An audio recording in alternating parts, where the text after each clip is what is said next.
अम्मा बाद अन अब्दुल्लाह इब्न अम्र रज़ियल्लाहु तआला अन्हु अन्न रसूलल्लाह सल्लल्लाहु अलैहि वसल्लम क़ाल अर्बउन इज़ा कुन्न फ़ीक फ़ला अलैक मा फ़ातक दुनिया हिफ़्ज़ु अमानतिन व सिद्क़ु हदीसिन व हुस्नु खलीक़तिन व इफ़्फ़तुन फ़ी तुअमतिन औ कमा क़ाल अलैहिस्सलातु वस्सलाम। मेरे भाई, मैंने हदीस पढ़ी है। हदीस का है अलैहिस्सलातु वस्सलाम ने क्या हिदायत अता फरमाई। इस्लाम की बुनियाद दो चीज़ों पर है। एक, अल्लाह ने क्या फरमाया यानी कुरान। दूसरे, अल्लाह के नबी ने क्या फरमाया यानी हदीस। ये दोनों इस्लाम की बुनियादें हैं। जो कुरान ने फरमाया हर मुसलमान को उसे अपने सीने से लगाना, अपनी जिंदगी में उतारना जरूरी है। और अल्लाह के नबी हज़रत मोहम्मद सल्लल्लाहु अलैहि वसल्लम ने जो फरमाया, जो करके दिखलाया, हर मुसलमान पर जो आपको सच्चा नबी मानता है ज़रूरी है उसे अपनी ज़िंदगी में उतारे। यही दो चीज़ें इस्लाम की बुनियाद हैं। इस्लाम, अल्लाह के नबी ने क्या फरमाया, आपका रहन सहन कैसा होना चाहिए, अपने घर में आप कैसे रहें, अपने रिश्तेदारों के साथ कैसे रहें, मुसलमानों के साथ कैसे रहें, हिंदुओं के साथ कैसे रहें। अल्लाह और उसके नबी ने हर चीज़ को मुसलमान को रास्ता जन्नत में जाने का, जहन्नम से बचने का बताया है। दुनिया जानती नहीं कि क्या है इस्लाम, इसलिए वो मदरसों की मुखालफत करते हैं। उन्हें पता ही नहीं कि मदरसा है किस। मैंने आपके सामने ये रखा ये बताने के लिए कि आप मुसलमान हैं, अल्लाह के नबी हज़रत मोहम्मद सल्लल्लाहु अलैहि वसल्लम के मानने वाले हैं। अल्लाह के नबी ने जो फरमाया है उसे अपनी ज़िंदगी में उतारिए। इस हदीस में अल्लाह के नबी फरमाते हैं कि चीज़ तूने, तो अगर दुनिया लुट गई और तू खाली हो गया, कोई फिक्र की बात नहीं। मगर चार चीजें मुसलमान की जिंदगी में उतरनी चाहिए।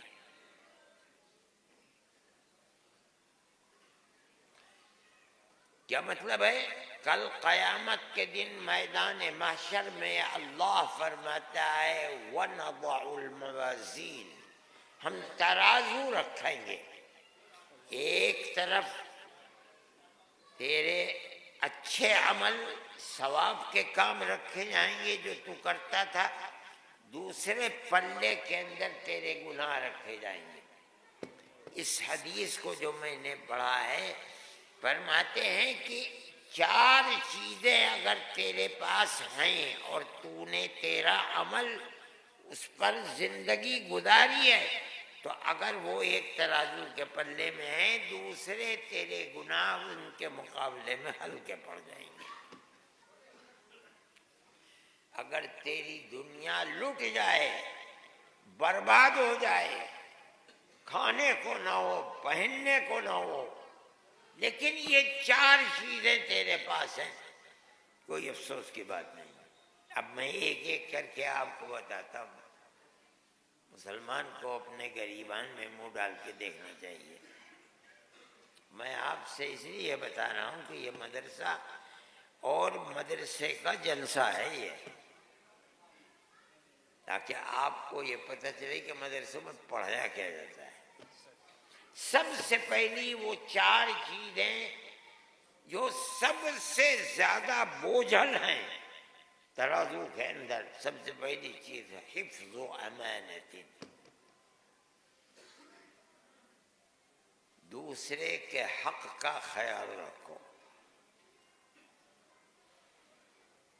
किसी का रुपया पैसा, किसी का जमीन, 1 कौड़ी हो या 50,000 या 1 लाख हो, अपने आप को अमीन बना, अमानत वाला बना। जब तू मरे तो किसी का हक 1 पाई भी तेरी गर्दन के ऊपर ना हो, ऐसा बना अपने आप। देखो, मोमिन नमाज पढ़ता है, उसके गुनाह धुलते हैं। घर से वुदू करके मस्जिद की तरफ चलता है नमाज पढ़ने के लिए, हर कदम पर गुनाह उसके धुलते हैं। वुजू करता है बिस्मिल्लाह करके, जो कतरा पानी का गिर रहा है तेरे गुनाह धुल रहे हैं। मगर जो तेरी गर्दन पर दूसरे का हक है, तू चाहे तहज्जुद पढ़ ले, चाहे 1000 हज कर ले, चाहे उम्रे कर ले, 1 पैसा भी किसी का धुलने वाला नहीं, माफ होने वाला नहीं। फरमाते हैं अमीन बन, अमानत वाला बन। तेरे ऊपर तेरे माँ बाप का हक ना हो, बहन भाइयों का हक ना हो, बीवी का हक ना हो, पड़ोसी का हक ना हो, हिंदू का हक ना हो। अगर है कल क़यामत के दिन देना पड़ेगा। चाहे कितने ही रोजे रख, एक खल्क़े खुदा होगी जो उसकी गर्दन पकड़े, ऐ अल्लाह हमारा हक किसने लिया है, हमारा हक दिलवा।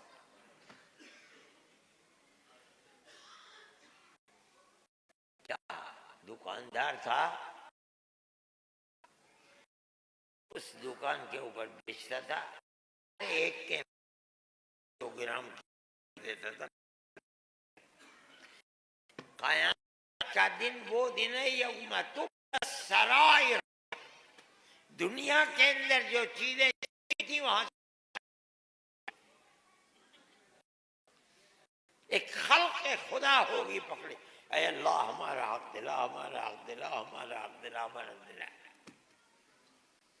फरमाते मेरी उम्मत में मुफलिस वो है कि जो नमाजें भी लेके पहुंचेगा, रोजे भी लेके पहुंचेगा, हज भी लेके पहुंचेगा, लेकिन लोगों का हक भी दबा रखा है, वो उसकी गर्दन पकड़ के लाएंगे, हमारा हक है।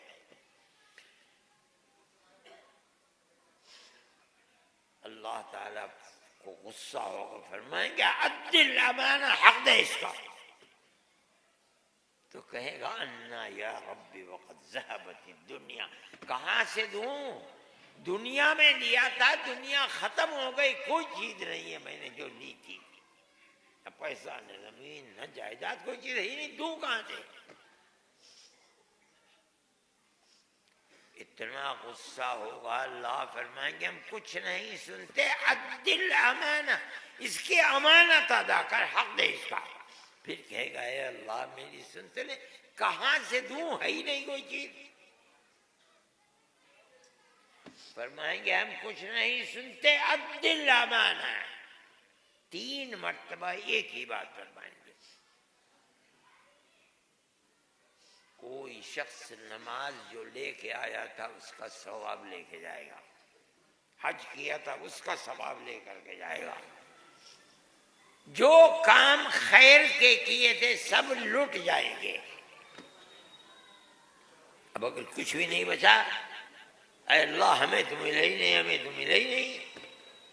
अल्लाह फरमाएंगे कि इनके गुनाह लेकर इस बदनसीब के ऊपर और डाल दो और जहन्नम में। फरमाया ये है फकीर मेरी उम्मत में, दुनिया में सब कुछ था, आज कुछ नहीं बचा। मेरे भाई अमानत, इसीलिए हमारे आका हजरत मोहम्मद सल्लल्लाहु अलैहि वसल्लम की नबूवत की जिंदगी कुल 23 साल की जिंदगी है बस। इस 23 साल में इब्तिदा, दरमियान और आखिर तक आपने उम्मत को इसकी तलकीन किया है, अमानत का ख्याल रखो, अमीन बनो,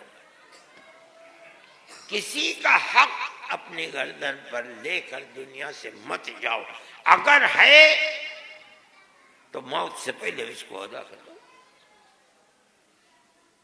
मुसलमान की समझ में नहीं आती ये बात।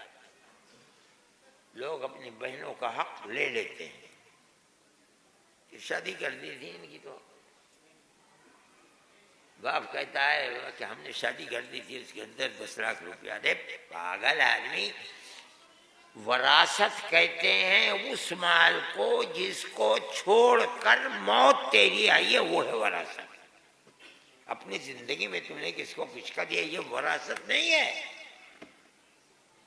अल्लाह ने जो कुरान के अंदर वरासत दिया है, आधा हिस्सा लड़की का, एक हिस्सा लड़के का, ये वरासत है। क्या मतलब? जो छोड़ के जा रहा है उसमें से दे। तूने दुनिया में क्या दिया है वो वरासत नहीं है। तेरा माल था, तूने दे दिया, जितना चाह दे दिया, खर्च कर दिया। मैं आपसे ये कहता हूं, मदरसे की ये तालीम है। दुनिया मदरसों को जानती नहीं है, दीवाने हैं, बुलडोजर चला रहे हैं, गिरा रहे हैं, खत्म कर रहे हैं। मदरसे की ये तालीम है। कोई माई का लाल अगर है अपने मजहब की इस तालीम को दिख रहा है, मैं इस्लाम की तालीम दिखला रहा हूँ आपको। मुस्नद इमाम अहमद इब्न हंबल की हदीस है, नबी करीम अलैहिस्सलातु वस्सलाम से जिसने सुना है वो बयान कर रहा है, अगर तूने अपनी अमानत को महफूज कर दिया, क्या मतलब? किसी का हक अपनी गर्दन पर राई के दाने के बराबर नहीं रखा। बिल्कुल तेरा रहन सहन पाक और साफ है, अपनों में, परायों में, हिंदुओं में, मुसलमानों में कुछ कैद नहीं है मुसलमान के लिए। मैं कह रहा हूं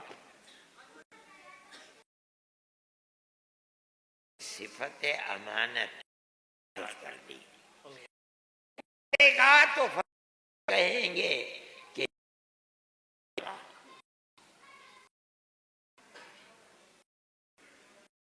मन इसका ख्याल नहीं, मगर जो रख उसके सामान की हिफाजत भी होगी, जो लेकर के जाएगा आमाल की हिफाजत होगी। जो जबान से अल्लाह का जिक्र करता था वो भी महफूज है। तूने कभी किसी के ऊपर इल्ज़ाम नहीं लगाया, गाली नहीं दी, दिल नहीं दुखाया, तोहमत नहीं लगाई, तो बिल्कुल पाक और साफ है। ये इस्लाम की तालीम है। और कोई बताए कि किसके पास क्या तालीम है? ये है अल्लाह का दीन, जो 1400 साल से आज तक महफूज है। हमारा मानना है कि इंशाअल्लाह क़यामत तक महफूज है। ये एक चीज है। मुसलमान कमजोर है और अपने गरीबान में मुंह डाल कर देखो, अगर किसी का हक है, दुनिया में 2 ही तरीके हैं माफ कराने के। एक तो तरीका ये, अगर है दे दो मौत से पहले। दूसरा ये है, अगर देने को नहीं है तो हाथ जोड़कर पैर पकड़कर माफ करा लो। अगर जाने से पहले माफ करा लिया, अल्लाह के दरबार के अंदर कोई पकड़ नहीं। जिसका हक था उसने माफ कर दिया। भाई ने लिया था बहन का हक, बहन के पैर पकड़कर माफ करा दे। बाप ने महरूम कर दिया बहन को, मौत से पहले उससे माफ करा ले, और अगर नहीं करा सब कुछ माफ हो सकता है, किसी का हक माफ नहीं होगा। ये मदरसे की तालीम है। सबसे पहली चीज हिफ्ज़ व अमानत, और हर एक के साथ अमानत की हिफाजत में। मैं ये कह रहा हूं, इसको सुनो, चाहे हिंदू हो, चाहे मुसलमान हो, चाहे ईसाई हो, चाहे यहूदी हो, इससे कोई सरोकार नहीं है। किसी का हक ले लिया तो कयामत में देना ही पड़ेगा, माफ नहीं हो सकता। दुनिया में माफ हो सकता है। दूसरी चीज, मेरी बात हुई थी 10-15 मिनट की, 15-20 मिनट हो ही गए। दूसरी चीज फरमाते हैं वो सिद्क़ हदीस, अगर तेरे पास अमानत, तू अमीन भी है और सच बोलता है, तो ये नेमत इतनी बड़ी नेमत है कि दुनिया लुट रही है, लुटने दे, फिक्र न कर। इसका हाल भी है। अल्लाह का नबी इब्तिदा से आखिर तक वक्त वक्त के ऊपर फरमाता है सिद्क़ हदीस, सिद्क़ हदीस, सिद्क़ हदीस।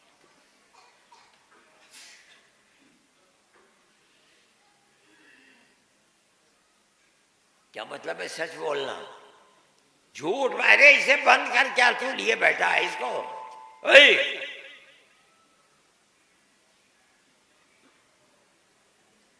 जब बोल सच बोल, झूठ न बोल। कुरान के अंदर यही है, सच बोलो, झूठ मत बोलो। झूठ बोल के आदमी क्या करता है? दूसरे को धोखा देता है।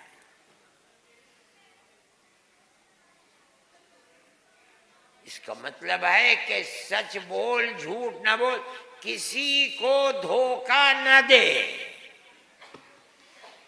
तेरे दिल में अगर ईमान है, मुसलमान है, तो धोखा देने वाला दूसरे को मुसलमान नहीं है, तेरे ईमान में कमी है, तो सच्चा मुसलमान नहीं है। धोखा न दे, किसको धोखा न दे, कोई कैद नहीं है। अपने रिश्तेदार को धोखा न दे, माँ को धोखा न दे, बाप को धोखा न दे, बीवी को धोखा न दे, पड़ोसी को धोखा न दे, मुसलमान को धोखा न दे, हिंदू को धोखा न दे, यहूदी को धोखा न दे। सिद्क़ हदीस। और कितनी ताकीद है। कुरान के अंदर फरमाया सबसे बड़ा झूठ जहां मुसलमान का पोल खुलता है और वो अपने इस्लाम और ईमान को किनारे लगा देता है, वो क्या है? गवाही। अरे साहब गवाही, अरे भाई ये तो जालिम है, ये तो चोर है, अरे साहब हमारा बिरादर है, हम तो इसकी गवाही देंगे। झूठ बोलेंगे मगर इस बिरादर की गवाही देंगे। मार देगा, चौराहे पर जूते मारेगा। कुरान कहता है वलौ अला अनफुसिकुम, चाहे उसका नुकसान तुम्हारे ऊपर पड़ता हो, सच्ची गवाही देने का, मगर नुकसान उठा लेना, गवाही झूठी मत करना। ये अल्लाह कहता है।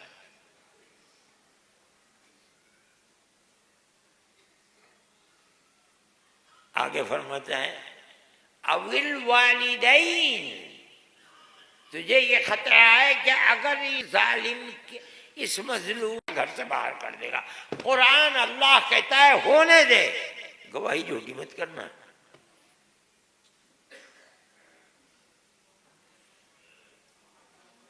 कितनी बड़ी बड़ी चीज है। और आगे फरमाते हैं अविल अकरबीन, ये ऐसा जालिम है कि अगर इसके खिलाफ गवाही पड़ गई और मजलूम के मुआफिक, तो तुझे, तेरे माँ बाप, तेरे पूरी बिरादरी और खानदान को निकाल के बाहर कर देगा। अल्लाह फरमाता है हो जाए सब, मगर गवाही झूठी मत देना। मैं अपनी बात नहीं कह रहा हूं, मैंने आयत पढ़ी है, उस आयत को निकलवा करके उसका तर्जुमा देख लेना। झूठ बोलना, झूठी गवाही देना, धोखा देना दूसरे को, धोखा ही है। अरे भाई ये कलम है, गवाही देने जा रहा है, ये कलम खालिद का है, नहीं खालिद का नहीं है, वहीद का है खालिद का, गवाही झूठी दे रहा है, दूसरे को हक दिला रहा है। ये दुनिया है, हो सकता है यहाँ काम बन जाए, मौत के बाद कयामत के दिन वहां तो एक एक पाई और एक एक जर्रे का हिसाब हो जाएगा। क्या करेगा? ये इस्लाम की तालीम है। कौन है जो अपने मजहब के अंदर बुनियादी आदमी, इस्लाम की बुनियाद नबी करीम अलैहिस्सलाम की ज़ात मुबारका है।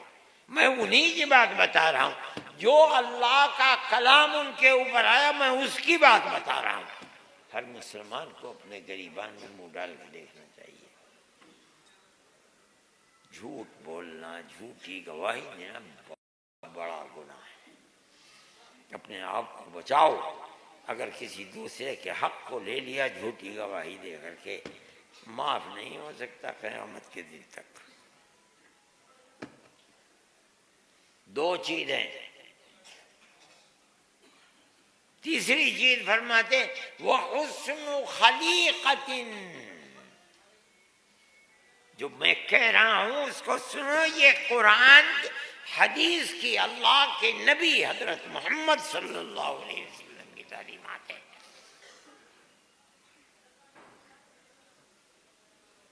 तीसरी चीज है हुस्न अखलाक, अच्छा मामला, अच्छा रहन सहन, एक दूसरे के साथ मुआशरत, रहन सहन कैसा होना चाहिए। हुस्न खलीक़तिन, अच्छे अखलाक होने चाहिए हर एक के साथ। किसी एक की खुसूसियत नहीं है, तेरे अखलाक हर एक के साथ, माँ के साथ, बाप के साथ, बीवी के साथ, बच्चों के साथ, बच्ची के साथ, पड़ोसी के साथ, अपनों के साथ, परायों के साथ, मुसलमान के साथ, हिंदू के साथ, तेरे अखलाक अच्छे होने चाहिए। कोई कैद अल्लाह का नबी नहीं लगा, लेकिन मुसलमान के साथ तो अच्छे अखलाक हो, दूसरों के साथ अखलाक बुरे कर लो, नहीं नहीं नहीं। लेकिन ये सोचने की बात है, हुस्न अखलाक कहते किसे? मुहद्दिसीन फरमाते हैं मुआमलतुका मअल खल्क अला मा यर्दा बिहिल खालिक। मखलूक के साथ तेरा ऐसा रहन सहन जिस रहन सहन से खालिक अल्लाह राजी होता है। क्या मतलब? बाप के साथ वो मामला कर जो अल्लाह को पसंद है, माँ के साथ वो मामला कर जो अल्लाह को पसंद, और चल बीवी के साथ वो मामला कर जो अल्लाह को पसंद है, औलाद के साथ वो मामला कर जो अल्लाह को पसंद, अपने पड़ोसी के साथ कोई बहस नहीं। पड़ोसी है कौन? हिंदू है, मुसलमान है? नहीं। कुरान कहता है पड़ोसियों के साथ, वो पड़ोसी जारी ज़िल कुर्बा वल जारी जुनुब वस्साहिबु बिल जंब। किसी दुनिया के मजहब ने ये नहीं देखा होगा। तेरा पड़ोसी तेरा अजीज है, उसके साथ अजीज है, उसके साथ कर। और यही नहीं, जंब उसके तरफ बस में जा रहे हो, वो जो तेरे पड़ोसी हैं, इनके साथ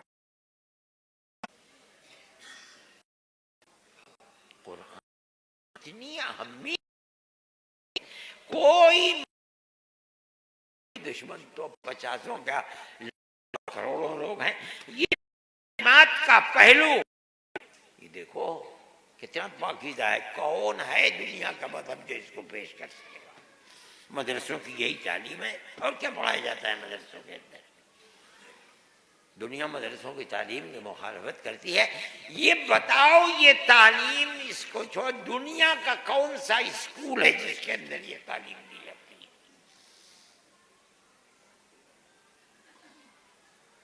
ये है जिसको कहा हुस्न खलीक़त।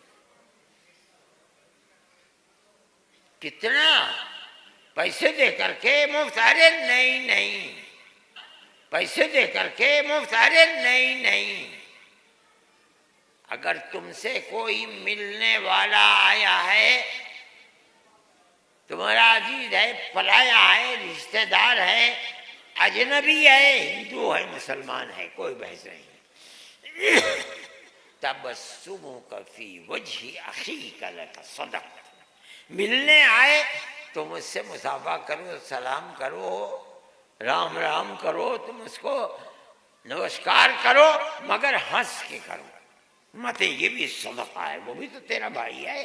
अरे सारी दुनिया तो आदम और हव्वा की औलाद है, वो भाई नहीं है?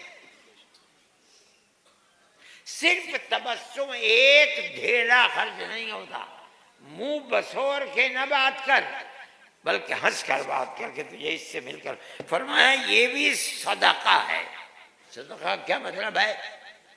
लोग ये समझते हैं पैसे दे दिए, नहीं। सदका का मतलब है सदक़तु तुत्फ़ी ग़ज़ब रब। सदका वो चीज है जो हमारे गुनाहों पर अल्लाह को गुस्सा आता है, अल्लाह के गुस्से की आग को सदका ठंडा कर देता है। इसका मतलब क्या है? तू अगर किसी से मिलता है और खुशी के साथ मिलता है, तेरा ये अमल अल्लाह को इतना पसंद है कि तेरे गुनाहों पर जो नाराजगी है ठंडी हो जाएगी। अलग एक फूटी कौड़ी भी नहीं लगी उसके अंदर। ये इस्लाम की तालीमात है। ये समझना कि इस्लाम सिर्फ हज, रोज़े और नमाज ही का हुक्म देता है। मैं आपको बता रहा हूँ कहीं भी रोज़ा नमाज नहीं है। सही है, इबादत के अंदर रोज़ा नमाज सबसे बड़ी इबादत है ईमान के बाद। लेकिन ये समझना कि बस नमाज ही इस्लाम की तालीम है, और कुछ नहीं। गलत है, गलत है, गलत है। रहन सहन, मुआमलात एक दूसरे के साथ, किस तरह बात करे, किस तरह रहे, किस तरह उठे, ये भी इस्लाम की तालीम है।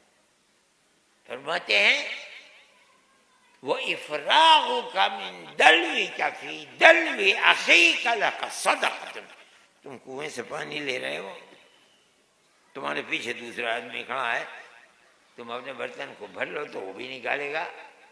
फरमाते हैं अगर तूने निकाला, अपना बर्तन भरने से पहले दूसरे को दे दिया, उसके बर्तन को भर दिया, फरमाते ये भी अल्लाह के गुस्से की आग को ठंडा करने वाली चीज है। ये इस्लाम की तालीम है। कोई दुनिया का पहलवान है तो इस तालीम को पेश करे। तनकीद करने वाले तो हजारों मिल जाते हैं। ये तालीम है, इसको कोई पेश करे। मेरे भाई, इसको अपने अंदर पैदा करो।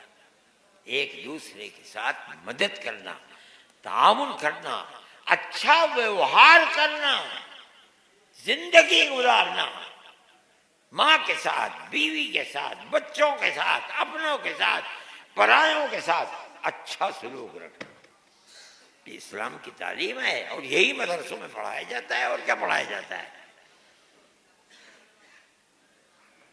आखिरी चीज मेरे भाई, बहुत बुनियादी चीज है, वो है फरमाते इफ़्फ़तुन फी तुअमतिन, अपने खाने कमाने के अंदर पाक दामनी को हासिल करना। क्या मतलब? जो कमा हलाल कमा, हराम ना खा। जो तेरे पेट में जाए हलाल जाए, हराम ना जाए। अगर हराम पेट में जाएगा तो न तेरी नमाज मकबूल होगी, न रोज़ा मकबूल होगा, न तेरा लेना देना मकबूल होगा, न उस हराम पैसे से तेरा हज मकबूल नहीं। अगर तू अल्लाह से दुआ मांगेगा, अल्लाह तेरी दुआ को भी कबूल नहीं करेगा। हर अमल सालेह, अच्छे अमल की कबूलियत का दारो मदार इस पर है कि जो हाथ उठा रहा है, इस हाथ में ताकत हलाल खा के पैदा हुई, हराम खा के पैदा हुई। जिस जबान से बोल रहा है, इस जबान में बोलने की ताकत हलाल खाकर पैदा हुई, हराम खा के पैदा हुई है। अल्लाह से कोई चीज छुपी हुई नहीं है। सबसे बड़ी बुनियादी चीज, कोई भी अमल सालेह मकबूल हो, उसके लिए जरूरी और बुनियादी चीज है कि तेरा कमाना खाना पीना सब हलाल हो। अगर हराम की जरा भी उसमें गुंजाइश है, छोड़ दो। वो मुसलमान नहीं है जो हराम खाता है, हराम कमाता है, दूसरे को धोखा देता है। नबी करीम अलैहिस्सलातु वस्सलाम बाजार में निकले और ढेर पड़ा हुआ था गेहूं का या जौ का या जवार का। गेहूं कहाँ था वहां। आपने उस ढेर में हाथ डाला तो अंदर से जो दाने निकले भीगे हुए थे। फिर मैं ये क्या कहा कि यार रसूलुल्लाह बूंदे पड़ गई, ऊपर का भीग गया, मैंने पलट के ऊपर कर दिया उसको। ये क्या है? ये तो धोखा ही देना है। फरमाया मन गश्श फलैस मिन्ना, जो दूसरे को धोखा दे और कमाए हम में से नहीं है। क्या? वो मोमिन कामिल नहीं है। अपने किरदार को देखो, अपने गरीबान में मुंह डाल के देखो कि ऐसी पाकीज़ा जिंदगी कौन गुजारता है, किसकी जिंदगी के अंदर कमी है। अगर कमी है, मौत से पहले उस कमी को दूर कर लो। अगर नहीं करोगे तो मौत के बाद कब्र ही के अंदर से सवालात शुरू हो जाएंगे और जवाब देना पड़ेगा। मेरे भाई, अपने भाई के साथ, बहनों के साथ, परायों के साथ, अपनों के साथ, पड़ोसियों के साथ, ये चार चीजें हैं जो मदरसों की बुनियाद हैं। यही तालीम मदरसों में दी जाती है। इसीलिए मैं और आप यहाँ बैठे हैं। दुनिया मुखालफत करती है, क्या करें मुखालफत, लेकिन ये है मदरसों की तालीम जो मैं आपके सामने रख रहा हूँ। कोई पेश करने वाला है ऐसा जो अपने मजहब की इस पाकीज़ा तालीम को पेश करे, जिस तरह ऐसे शख्स से कि जो मजहब की बुनियाद है, बगैर उसके मजहब इस्लाम इस्लाम नहीं है। वो कौन है? रसूलुल्लाह हज़रत मोहम्मद सल्लल्लाहु अलैहि वसल्लम की तालीम। आप हजरात इस मदरसे की मदद करते हैं। मदरसे को चलाने में, बाकी रखने में आपका किरदार है। सबसे बड़ी चीज ये है, पैसा नहीं, पैसा तो दूसरी बात कीजिए, आप अपने बच्चों को यहाँ पढ़ने के लिए भेजें ताकि वो ये जाने कि मदरसे में होता क्या है। अपनी खराब जिंदगी से निकलकर अपनी पाकीज़ा जिंदगी की तरफ आए। ये असल मकसद है। इसलिए मैं आपसे कहता हूँ कि आप अपने बच्चों को, अड़ोस पड़ोस के बच्चों को, जो गली कूचों के अंदर गिल्ली डंडा खेलते फिरते हैं, आप उनको यहाँ पढ़ाइए, इस्लाम सिखला दीजिए। फिर उसके बाद चाहे डॉक्टर बना लो, चाहे वकील बना लो, चाहे इंजीनियर, जो चाहे बना लो। पहले ये बना लो कि हम मुसलमान हैं और इस्लाम इसका नाम है। 5 नमाजें पढ़ें, तब तो वो मुसलमान रहेगा। वरना तो क्या है कि इस वक्त इस्लाम की जिसके पास कीमत ही नहीं समझता है, किस वक्त क्या हो जाए खुदा बेहतर जाने। मेरे भाई, मेरी बात ज़्यादा हो गई, मेरी तबीयत भी ठीक नहीं है, इसलिए मैंने जो कुछ कहना था मुझे कह दिया। अल्लाह ताला कबूल फरमाए और आप सबको इस्लाम के रास्ते पर चलने की तौफीक अता फरमाए।